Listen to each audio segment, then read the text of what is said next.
क्या आपने कभी फॉरएवर केमिकल्स के बारे में सुना है?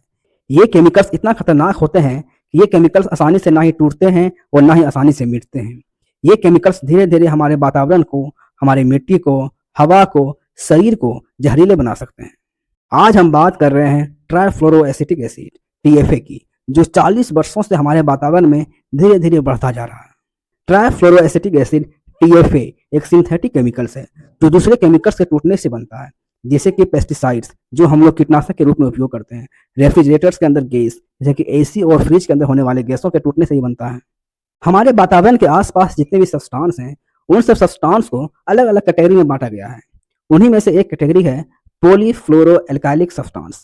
इस कैटेगरी के अंदर होने वाले कोई भी सब्सटेंस को फॉरएवर केमिकल्स कहा जाता है, जो ना ही आसानी से मिटते हैं और ना ही आसानी से खराब होते हैं, जो हमारे वातावरण में और हमारे शरीर में सालों तक रह सकते हैं और कई खतरनाक बीमारियां जैसे कि कैंसर, लिवर डैमेज और हार्मोनल इम्बैलेंस जैसी बीमारियां का कारण भी बन सकते हैं।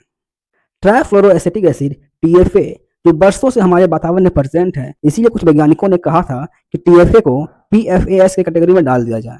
लेकिन कुछ वैज्ञानिकों का कहना है कि टीएफए अभी इंसान के शरीर को उतना डैमेज नहीं कर रहा है, इसीलिए टीएफए को पीएफएएस के कैटेगरी में नहीं डाला जाए।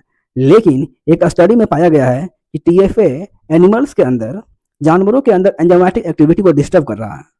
ट्राइफ्लोरोएसिटिक एसिड (टीएफए) जो आज नदियों के पानी में, झीलों में, बरसात के पानी में और यहाँ तक कि हमारे पीने के पानी में भी पाया जा रहा है।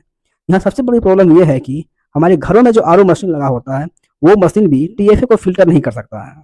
कई सारे देश, यूरोप, चीन, अमेरिका, इन सभी देशों में टीएफए का अमाउंट काफ़ी अधिक बढ़ चुका है, लेकिन भारत में इसका प्रभाव अभी बहुत कम है। लेकिन जिस प्रकार हम इन सभी गैसों का, कीटनाशकों का उपयोग कर रहे हैं, वो दिन दूर नहीं कि भारत में भी टीएफए का एक्सट्रीम लेवल आ सकता है और इसका प्रभाव सिर्फ हमारे वातावरण के ऊपर ही नहीं पड़ेगा, बल्कि हमारे शरीर को भी बुरी तरह से डैमेज कर सकता है। इसीलिए ऐसे केमिकल्स जो पॉलीफ्लोरोएल्काइलिक सब्सटेंस के अंदर गैसों को रिलीज करते हैं, उन सभी केमिकल्स को यूज ना करें या फिर उसे बैन कर दिया जाए।